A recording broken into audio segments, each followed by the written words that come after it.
Exclamation, everybody, and welcome back to Cube Ramblings. For me, it is a Saturday night, October 31st, 2015. It is Halloween night, as you might have imagined I would be recording this on. I am doing my normal, my usual yearly practice of turning all the lights off and just hiding, being a hole in the world for the night. Because I had nothing to do with it. But that is very cool. I hope everybody's been, I hope everybody's been having an excellent week. I've been playing a bunch of things as usual, and there's been a few things going on. I suspect that I'm probably going to cut this one a little bit short tonight, maybe. I'm not entirely sure. I might have enough here for an hour, but I don't think I'll go much beyond that, but we'll see. Obviously, it is a rambling episode, so I can never really tell how long I'm going to ramble on about something. It's really very much stream of consciousness. I have some bullet points here that are very, very general. So I sometimes as I'm discussing something out loud, something else comes up in my brain, and then I end up going down that pathway and then coming back to the beginning again and not realizing if I even made any sense in anything that I said. Welcome to Cube Ramblings. That is the format, my friends. We're going to start off as we have the last couple of weeks with some Cube World updates. There have been a couple this week, not as many as in previous weeks, but still a few, and more than we've gotten in many, many moons. First of all, there was a new music track uploaded, I believe, a day ago, called Mountain Mists, and I haven't had a chance to listen to it yet, but I would imagine it would be something for, a mountainous region that you would listen to.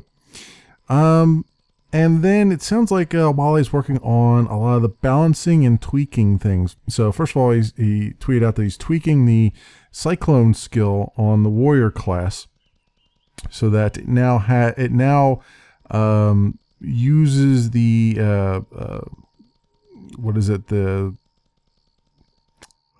power bar that you hold it down, and then it gives a charge bar, and it will block all attacks as well. While you're holding down, it will block all the attacks, or maybe it'll block all attacks while you're casting it. I'm not entirely sure, but that's one thing he's been working on. And then also fixing the villager AI. They're currently spending a little bit too much time in houses. He's trying to really populate the villages and make them look alive, and see the NPCs walking around and being generally available, since the NPCs are going to be the ones giving away a lot of quests, and they're going to be randomly procedurally generated quests that it would be nice for them to be out and about and walking around, so you can see them a little bit easier. You don't have to go into every building to look for them. So that's cool. And a new minimap feature: when you die, you'll see a small tombstone at your death location, which is badly needed because even in the game as it stands now, whenever you die, you get spawned next to the nearest whatever the game determined was the nearest podium or respawn statue. And more often than not, especially if you're inside of a building, it completely throws you off. Like, you don't know what direction you're facing, a completely different opposite direction. Usually you don't know where the building was in relation to you. Sometimes it's not even on the mini map, the building. You have to walk back a good distance. So having a directional indicator would be a very useful thing to have there. Hopefully Hopefully it's not the prelude to dropping items when you die, because that's the one thing I don't like. I don't like corpse runs. Any game that relies on them, to me, is a lazy mechanic. It's one of the things when I have Minecraft running on my local, on servers and stuff, my local machine that I can control, I often turn that off in the game settings, because it's just not, the drop items I turn off, because to me that's not fun. I get the appeal. I get that, to some people it makes you more cautious because you don't want to lose your stuff, especially if you're carrying good stuff around.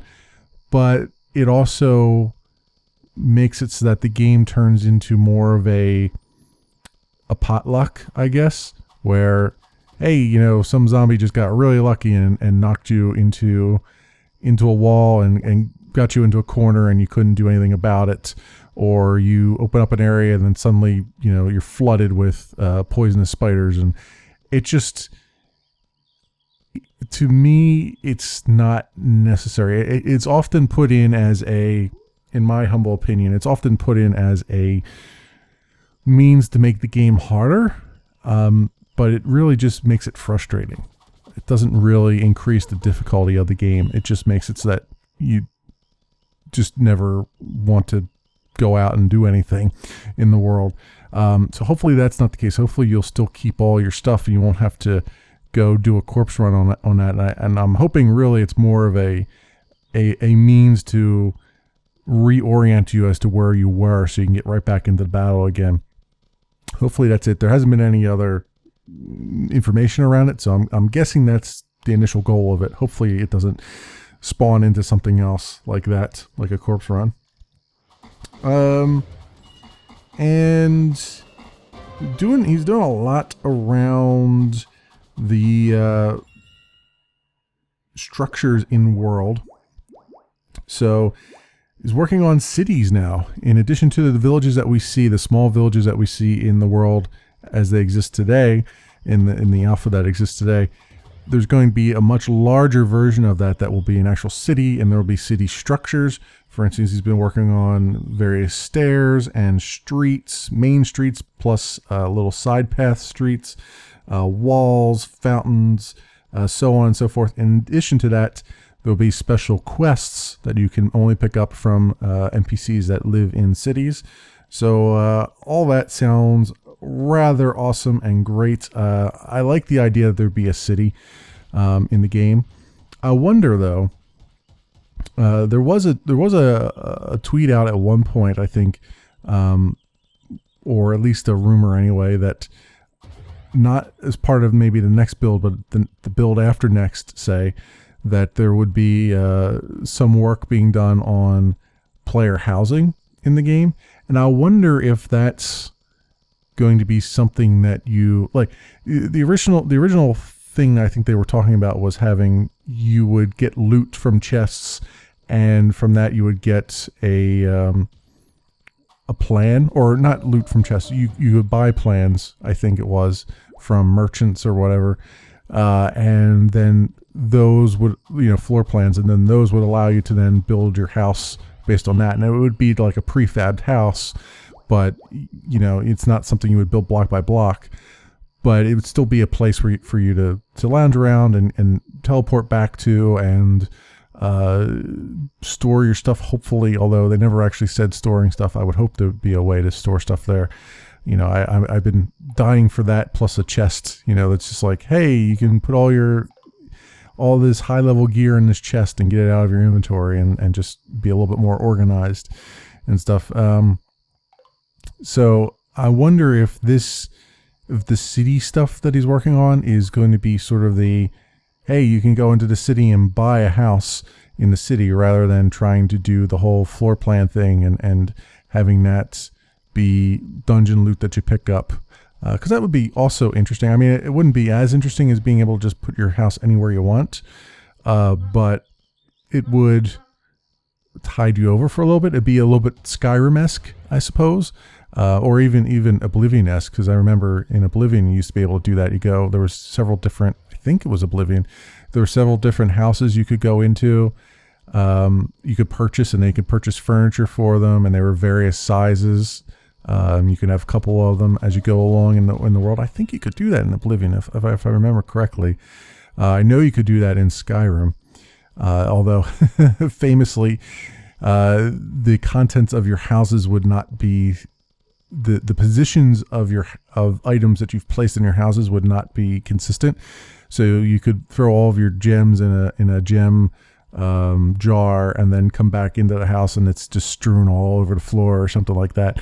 Hopefully that's hopefully that's something that doesn't happen in this case, but it would be kind of cool to see that. It'd be a little bit of a shout out to the Elder Scrolls games there and stuff, and other games that allowed you. I think even I know for a fact that the what was the name of those the Fable games let you buy houses and you could buy shops, and then that would all contribute to your income, and then you could use that, the income from those, from charging rent on those, and then you could have one that you just buy for yourself, and you'd have your wife in there and children to come back to and all that stuff. It was a really cool thing. I played Fable 2, and I really liked the way it was set up in there. I didn't play the earlier Fables, and I didn't actually I don't think I played Fable 3 either.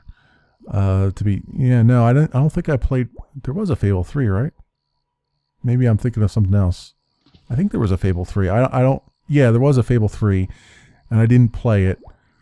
I just didn't pick it up. I liked Fable 2. I remember that there was another one after that because there was a lot of people complained about the ending, where I think you had to. And again, I've never played it, so I am going to spoil some things, but I don't know exactly what I'm spoiling.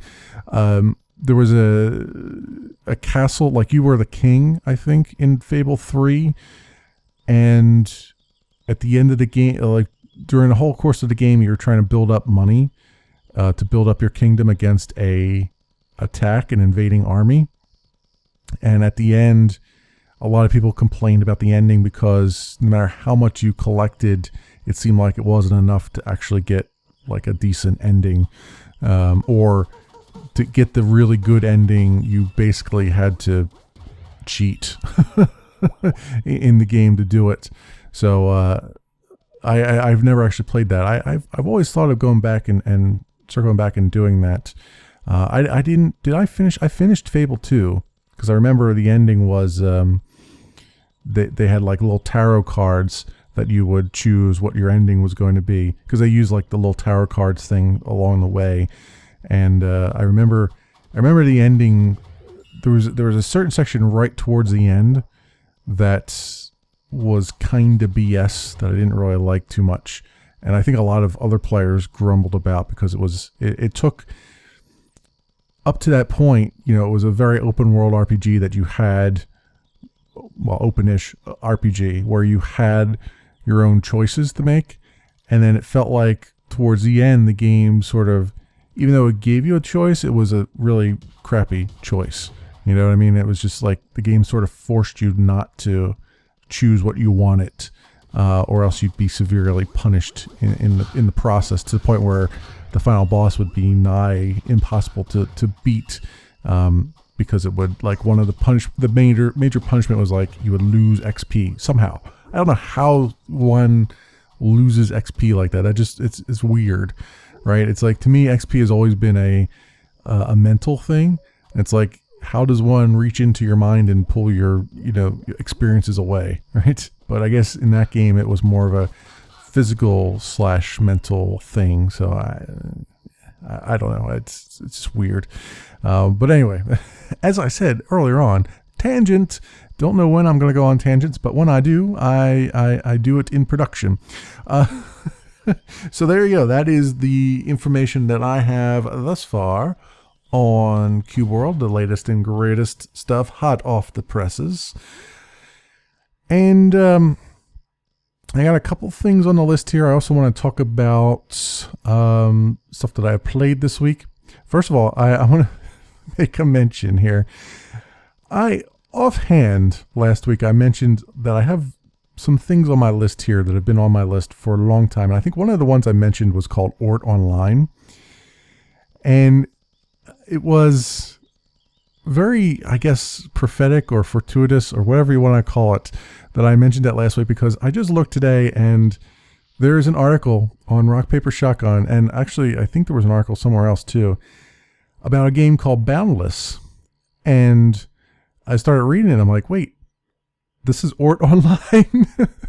Apparently at some point in the last year since I've last looked at them, they completely changed their name to Boundless, which is actually a much better name. It's the same idea as before, but they were just announced at a Sony's doing some kind of special press event or something. I forget what it's called. I think it's in France, I believe. Don't remember. But they there was a couple like big announcements made there. Boundless was one of the things that they're pushing. Even though it's a PC game, it's also on the PS4. That's why they're kind of pushing that. The same with No Man's Sky, they're pushing too. And the Boundless it's a multiplayer. It's Minecraft-alike multiplayer. In many ways like Trove, except the graphics are arguably a lot nicer in Boundless, and it's actually a lot very, very alike to Trove, because Trove has this concept of portals that take you to other realms, although I haven't played enough of Trove to actually grasp it, and it changed a lot when I played it, and it's still I every time I try to get into that game, I end up getting just turned off by it. I don't know why. It's just one of those things. I guess because I've played so much Cube World, and then I go into Trove, and your characters just don't move right, and it's just I don't know, something about that. I don't know what it is, but Boundless has the idea is that every player gets a procedurally generated world of their own, and it's either a world that you're going to thrive in or that you're going to struggle to survive in. But then you can, I don't know if it's discover portals or create portals or both. I don't remember what exactly it is. The portals actually kind of look like, if you're a Star Trek fan from Star Trek Next Generation, season 1, they, I don't remember the episode name, but I remember it was, they found the Iconians, an old Iconian settlement, ancient settlement in the neutral zone with the Romulans. And it starts off, I wish I could remember the name of the episode, but it's definitely in the first season because they had the low collars.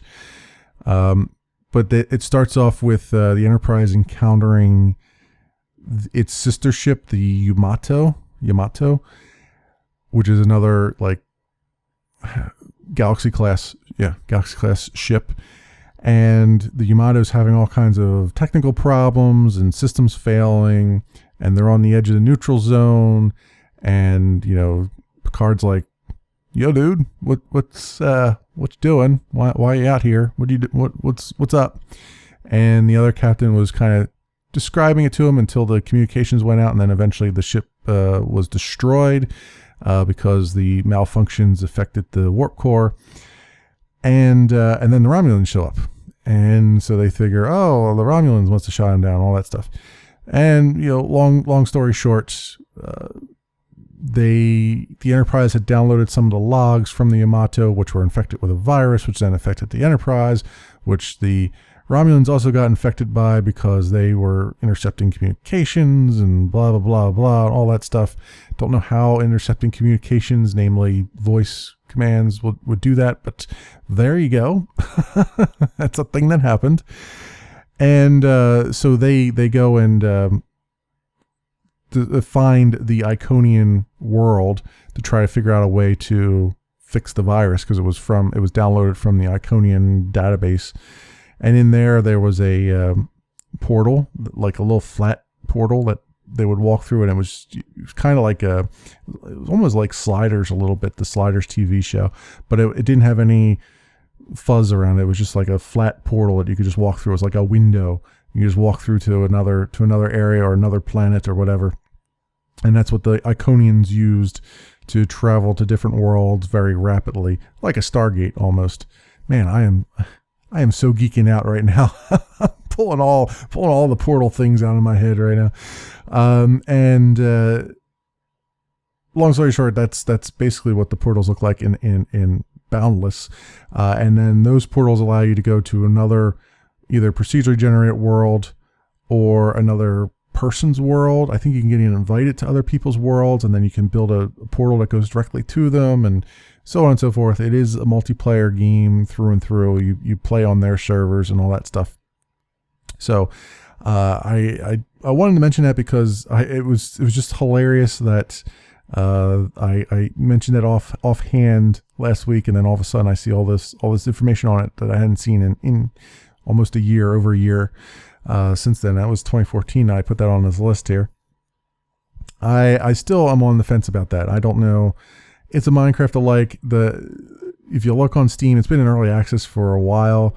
If you look on Steam, it's got mixed reviews because most of the people are like, yeah, there's nothing really to do. There's no players. There's nothing to do. And it's just, there's not enough mechanics in the game yet. Apparently, according to the article, there's going to be like huge boss battles that you can do PvP and also, these just giant, almost Shadow of the Colossus-esque things that can attack you and that you can team up with others to fight against, and it all sounds good in principle. I still have yet to see. I'm still on the fence as to whether I would ever actually put money down on that or not, because there's so many other open world sandbox things out there that are a little bit more appealing. It's not that it's not appealing. It's just that there's so many others out there that I'm kind of burned out a little bit, I guess, of the open world sandboxes, I suppose. And I'm just trying to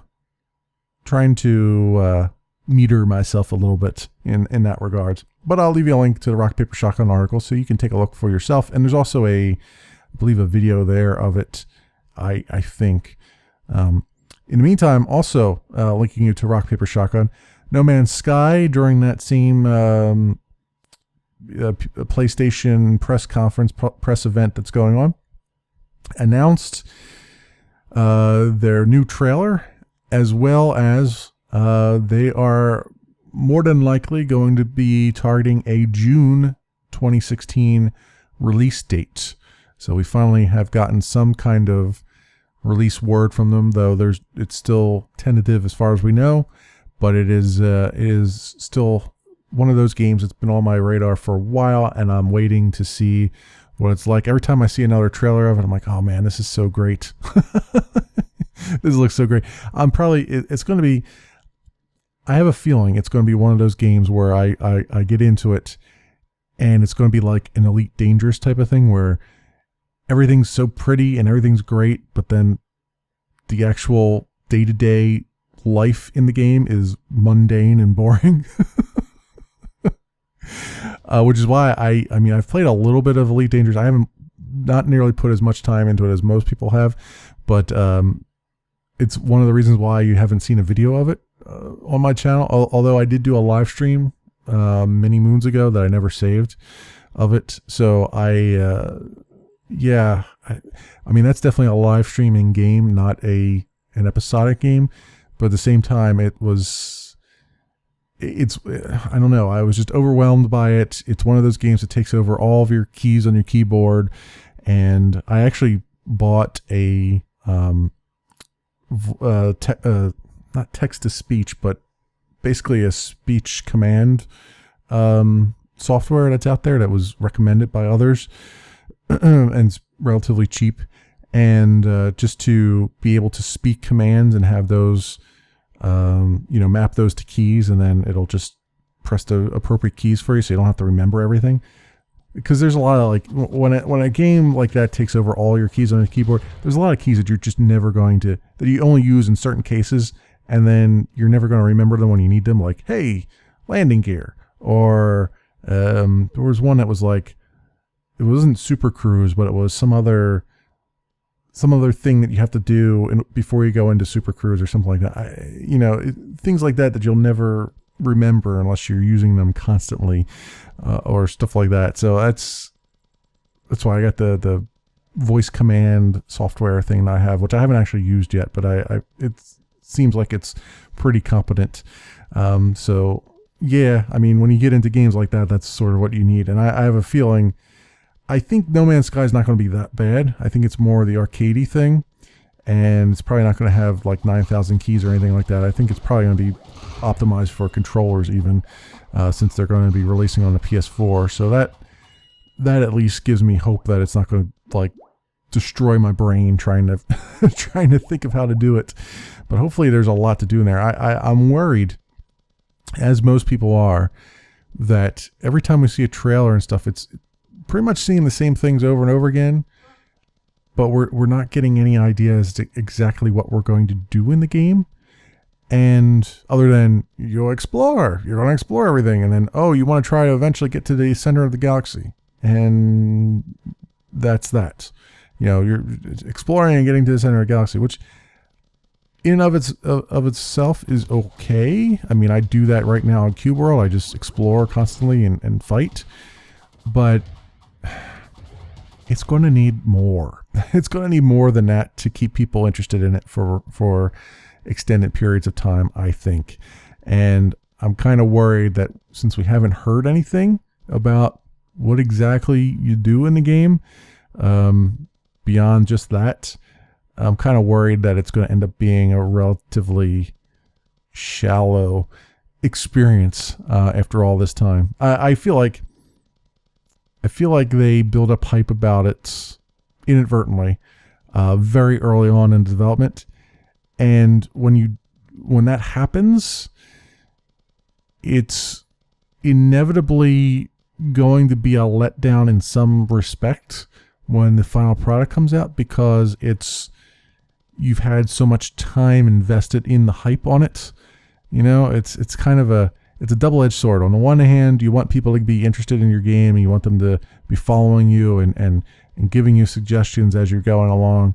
But on the other hand, if you stay in that mode for too long, you have to stay in it long enough to be able to implement some of those features.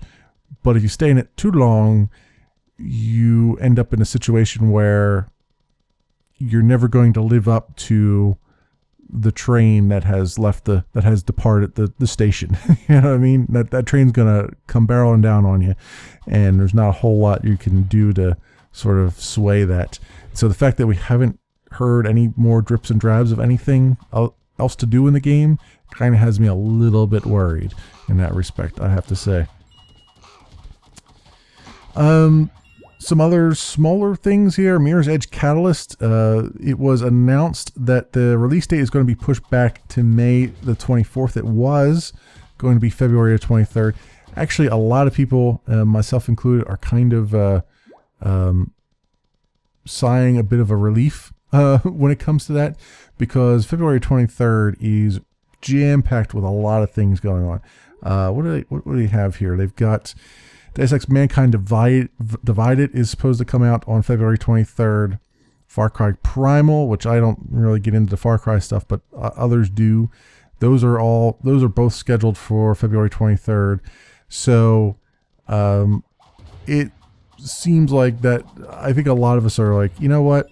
I can wait a few more months for Mirror's Edge Catalyst, especially given that I would be in that unenviable position myself personally, the unenviable position of trying to play both Deus Ex Mankind Divided and Mirror's Edge Catalyst at the same freaking time, and that's just that is no bueno. There's no way that's going to happen. One of those is going to win. But this way here, and actually this is probably a really good movement that they did. May 24th, from February 23rd to May 24th. That pretty much means that it's going to be, if I start Deus Ex Mankind Divided right away, I might be finished it. Emphasis on the word might be finished it by the time Mirror's Edge Catalyst comes out. So we'll see, hopefully. The other thing I find curious is I'm pretty sure 23rd and the 24th are Tuesdays there. February 23rd and May 24th. They probably are Tuesdays. I don't know what started that trend of major releases on Tuesdays. It's kind of a weird one, right? It's like, I understand, as a programmer, I understand you don't want to release something on a Friday because that sucks. Because then you got the weekend for people have got to stay all the weekend to try to maintain that and do any emergency patches or anything else that has to happen. You don't necessarily want to release on a Monday because, well, everybody gets the case of the Mondays. Plus, you want an extra day to really make sure that, go through the script and make sure that you've got everything ready for launch day and all your T's are crossed and your I's are dotted. That said, you've got like Tuesday, Wednesday, and Thursday in there, and I feel like, I wonder why. I'm not sure why they pick Tuesday all the time. I mean, I guess it does give them the rest of the week then to, do anything emergency stuff that might come up. Like, hey, the game is completely broken for Windows 10 users or whatever. And also to roll out all the like day one patches and all that stuff. But yeah, I mean, I feel like that could be done on a Thursday or something, and then give the rest of us who have jobs a break for a change so that we can actually record things on Friday, But I guess I'm not really. I guess the plight of the lowly YouTuber is not one that is necessarily conducive to release dates for the major publishers. So there you go with that. That was me just kind of getting that one off my chest there. But yeah, so Mirror's Edge Catalyst delayed for a couple months, but you know what? Probably for the best, all of us. I'm betting that the Venn diagram for Mirror's Edge Catalyst and Deus Ex Mankind Divided is probably just one giant circle. I don't think I would be hard pressed to see anybody who likes Deus Ex but doesn't really want to play Mirror's Edge Catalyst, or vice versa. You know what I mean? I'm sure they exist, much like unicorns and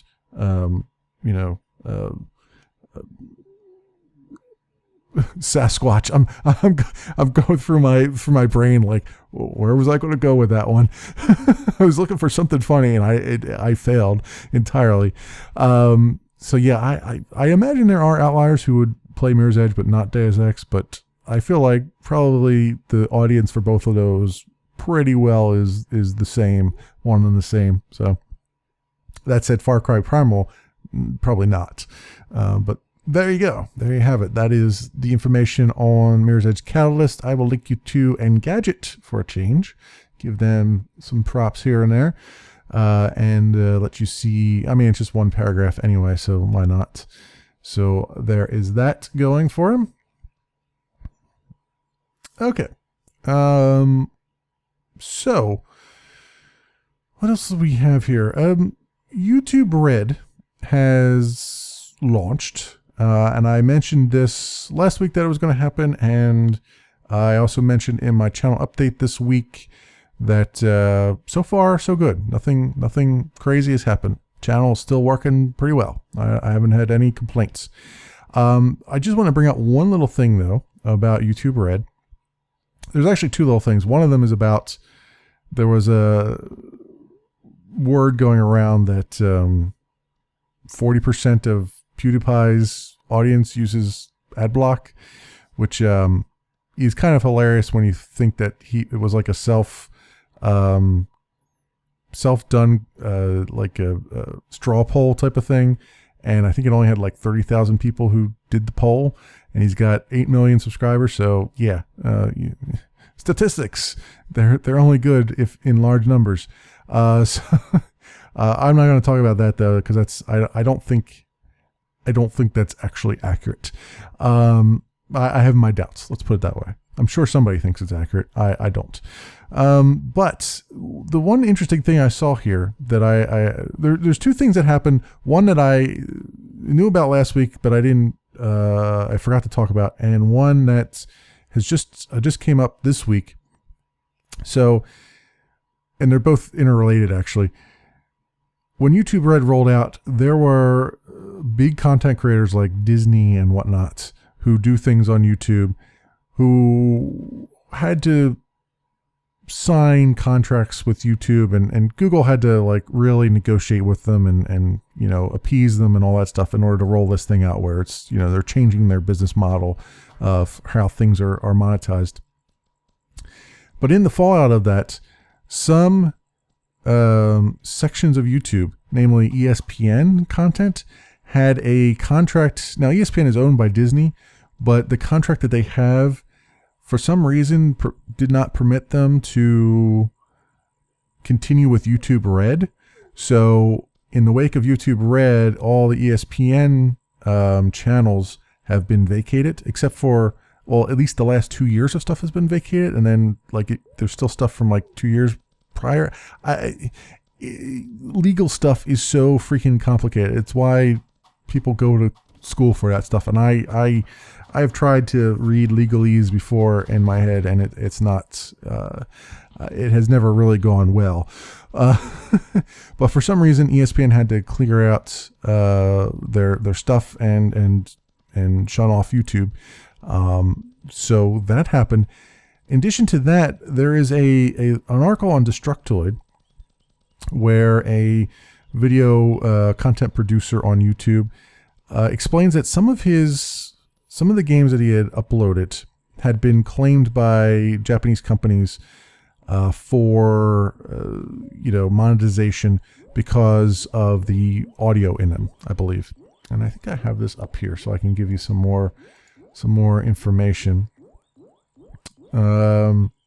So there were a couple of videos that he did on Attack on Titan, Hatsune Miku, Project Mirai 2, and Blaze Blue Chrono Phantasma that have now been blocked on the US, but are continuing to exist for the rest of the world. And it seems like this was in the wake of YouTube Red. And some of the Japanese companies, I guess, have not been able to sign on yet with the new YouTube Red stuff. And so they've gone to just blocking them outright since they can't monetize the ads on them anymore in the US. It's very, very strange. And, the author here goes on to say that he already had Content ID matches on them for the music in them, and he just let them go because, those companies that own those things were already getting the money for it, and the more the better. That he didn't really care. But now with the YouTube Red rolling out, they couldn't get the ad revenue on it because of the YouTube Red users and the contract with YouTube Red in the US anyway. So they blocked them from being viewed in the US altogether and just only being viewed in the rest of the world. And as far as I know, this is the only, I've been looking around to see what kind of fallout has happened from YouTube Red. And most of it's just, people are just questioning why even do it, which is a fair question. But for the most part, this is like a one-off here. This is the only person that I've seen actually mention anything like this. It actually makes sense given the ESPN thing that happened. But I haven't heard of anyone else actually running into that problem yet. So that's very strange and odd. I have some videos on my channel that have Content ID matches on them that I've let go. I didn't contest them or anything like that. Mostly around Out There Omega Edition, or actually the original Out There, because the composer, I guess, the original composer of the music, I think, teamed up or sold his IP to some IP holding company or whatever, and they went through YouTube and started claiming all his the revenue for all his music, which is fine. It's his music, and he deserves that. So I never contested any of that. It's weird though. It only happened like 2 years after I've uploaded them, but it's tis the nature of the internet, right? The internet is forever, right? So I haven't run into anything like that yet, thankfully. I don't have that many, But it's interesting because I haven't heard anyone else say anything similar to that yet. So I just wanted to bring that up because I thought that was a little interesting side note there. And I'll leave a link to Destructoid where the author talks about this. So it was a little interesting tidbit, and I thought, let me mention that for all you lovely, lovely folks. Wow. We're up to 40 minutes. How about that? How about them apples? I didn't think I'd have even that much, but again, it's rambling. It's a rambling thing. So a couple of the games that I played this week, I played Minecraft Story Mode Episode 2, and as I mentioned in the credits for that, I was very disappointed with it. And thankfully, I'm not the only one. I was watching a lot of other people play it. I watched Beef play it. Beef doesn't say much about it at the end. He was equally surprised, but didn't go into too much detail. Good was also caught off guard and surprised by it, and he went into further detail and he sort of echoed a lot of the sentiments that I had, which is the whole episode felt very rushed. I've been looking around to see if there's been a review of the episode yet, and there's nothing. I guess everybody was just caught so off guard by it, but that they couldn't get a review out this week. But it's not up to the usual standards of Telltale, and I'm very, very disappointed in it. I haven't played all the games in the Telltale franchise, but I think I played enough to sort of get the gist of what they're putting down. And Tales from the Borderlands was fantastic. I mean, I loved it. I mean, the engine needs work. The engine is ancient and terrible, but it fit the Borderlands look and feel. And more importantly, the writing in that was just fantastic. Like there was genuinely funny things in that, and the characters, all the characters, I would say that I cared about every single one of them. Yeah, I mean, they were all very well done. Even the ones that ended up like the Vasquez's and all that stuff. Even those you kind of cared about a little bit. You even kind of cared about AI Jack too, because he was just they were all very well characterized and very well written and very well executed throughout the series, at least the season 1 of the series. There were some missteps along the way, but for the most part, it was a lot of fun. I looked forward to the next episode of that every time it came out, and I was always pleasantly surprised and very happy with it. The game, as far as I remember, never crashed on me. It was solid. It was good. Every episode was about 2 hours in length, if not even a little bit longer.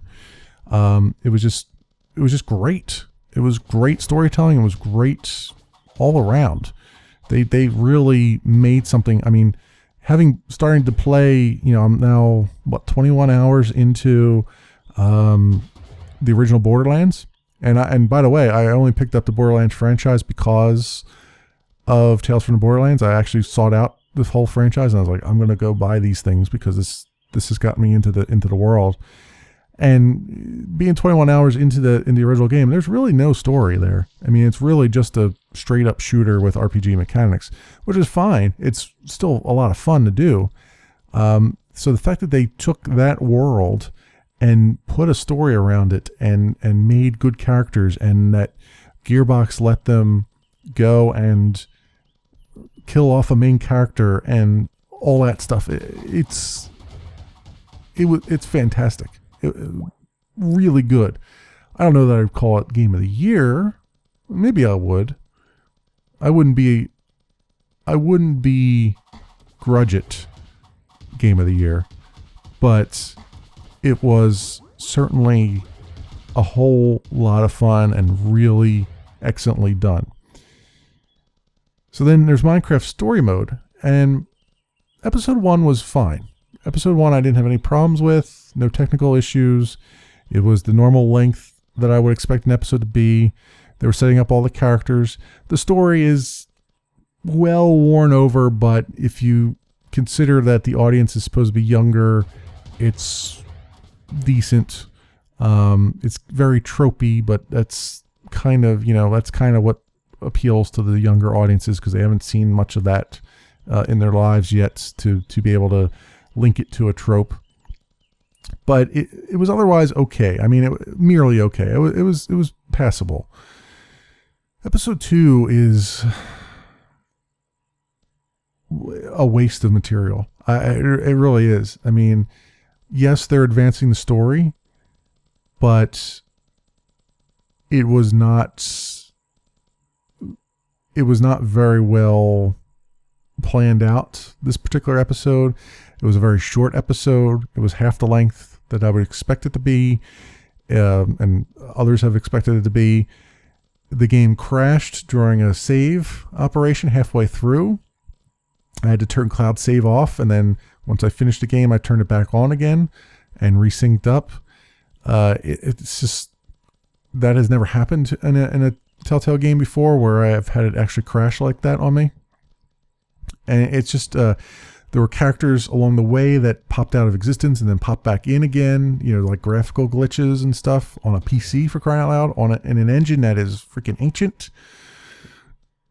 I don't, somebody rush job that. And the fact that it went out without anyone really knowing that it was coming and anything like that, that was a big freaking rush job. And I don't know why. I don't know if they're being affected by the voice actors union. I mean, obviously they are. There's members of the voice actors union that are working on Telltale games, but as far as I know, the voice actors union hasn't gone on strike yet. They've threatened it, but they haven't done it yet, as far as I know.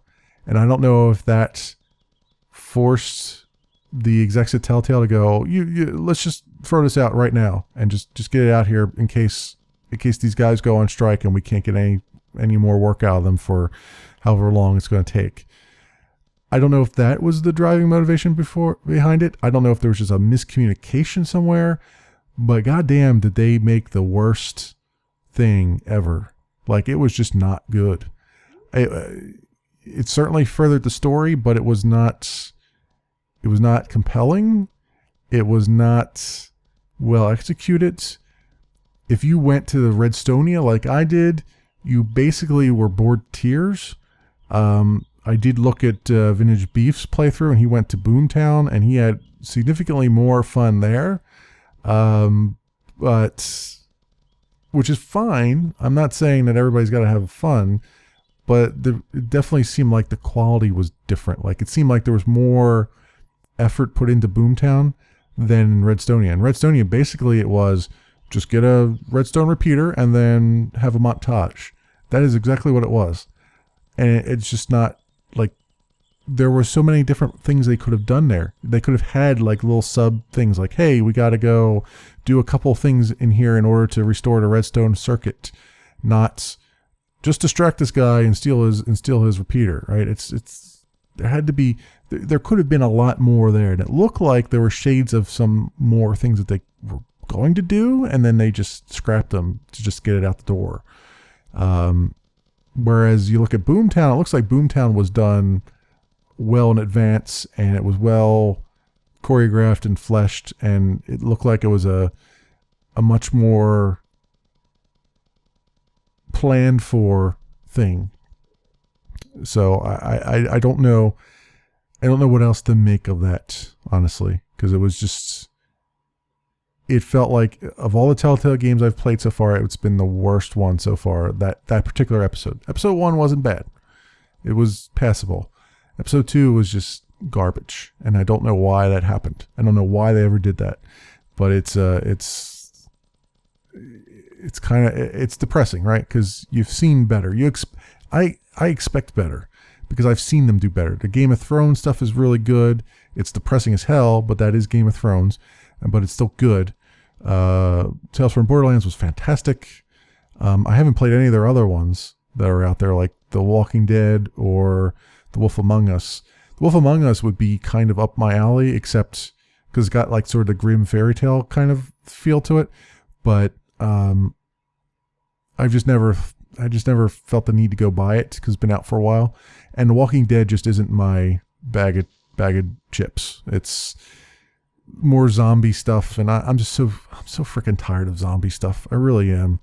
Like I'll take a vampire thing, a true vampire thing, not sparkle nonsense. I'll take a true vampire thing and enjoy that.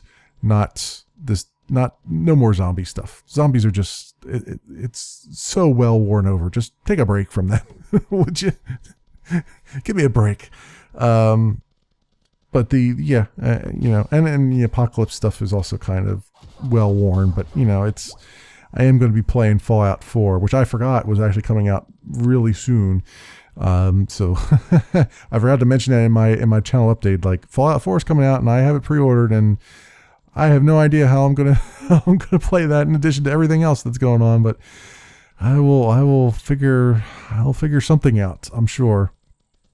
I was hoping actually to get through Borderlands, the first Borderlands first, and then I could just do Fallout 4 as a live stream thing.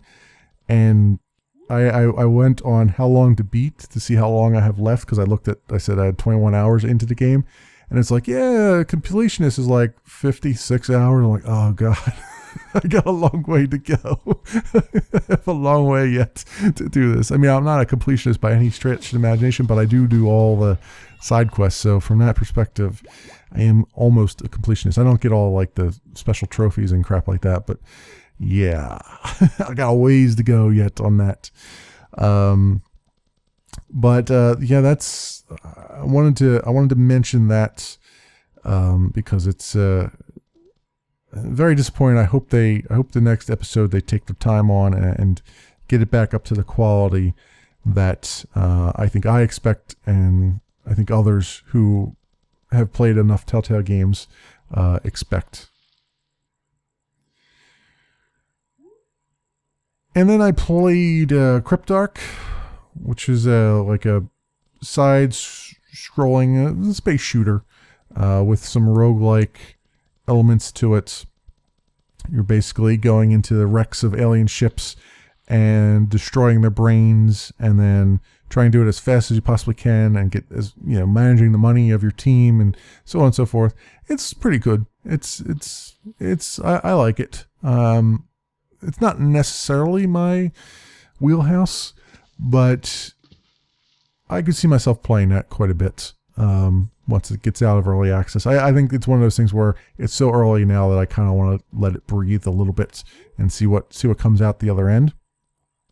And then what was the other game I played? I played Off-World Trading Company, and looking back at the video, and even at the end of that video, I was like, I don't feel like I did that game justice. I honestly don't, because it's a really good, like, it's a fantastic game from a mechanic standpoint. Like, there's a lot going on, but it's very hard to play that game and also commentate at the same time, because it pulls you in 6 different directions at once, and it does. I hope that they tone down the speech in the game, because a lot of that stuff that it's saying, like, oh, somebody's buying your stock, somebody's doing this, somebody's doing that, they could just make just a regular beep or boop or something for some kind of sound effect, and it would be a lot less annoying than what they have now. Because it does get, especially with the auctions going off, it's just everything stops, and then it's just even if you don't want to participate in the auction, you gotta participate in it, and it's just it's just like, can we just, you gotta get some of the annoying things out of here. But again, it's still very early, so I imagine that they'll tweak some of that stuff. But yeah, that game gets pretty damn deep. Like, it's like stock market level, day trading, market frequency, off-world, resource management, money management, economy management, game simulator, and it looks like it's gonna be a heck of a lot of fun. Like, I was enjoying myself but I was also failing hardcore. Like I could not even.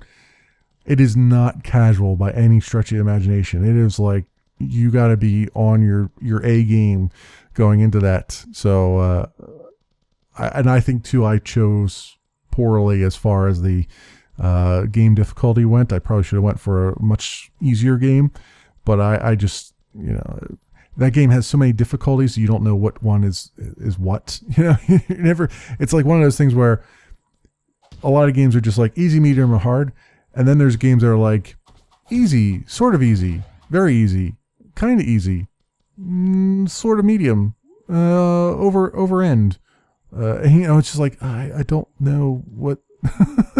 It's like giving me a slider. It's like difficulty slider 1 to 20. It's like, well, these numbers don't mean anything to me. Just like you give me all those difficulty things that don't mean anything to me. It's like just 3 difficulties is usually enough. I mean, I get it. It's nice to be able to tweak little things here and there and like work your way up that ladder. Because a lot of times easy, medium, hard is just not good enough. Like easy is usually too easy, medium is too hard, kind of thing. But at least give me some indication as to whether or not this is even possible, given my lack of experience, I suppose. But I guess that's kind of getting into the realm of mind reading, and that's just not possible. So I digress. But yeah, I enjoyed that. I don't feel like I did it justice, and I think that's one of those games where I have to sit down in a live stream and just live stream it for several hours and just figure out how it actually ticks and how it works. And I have more things on the list here, but I'm going to put them aside because I do want to make this a little less than an hour today, just because I don't want to ramble on too long, and I got some things that I wish to do tonight, and I'm actually recording this a little bit earlier than I normally do, about an hour, actually about 2 hours earlier than I normally do. So I just kind of want to shuffle along, move along home, all those things right now. Thanks so much, everyone, for watching on YouTube or listening on SoundCloud. I appreciate all of your patronage and comments and other things. And I will see you next Sunday.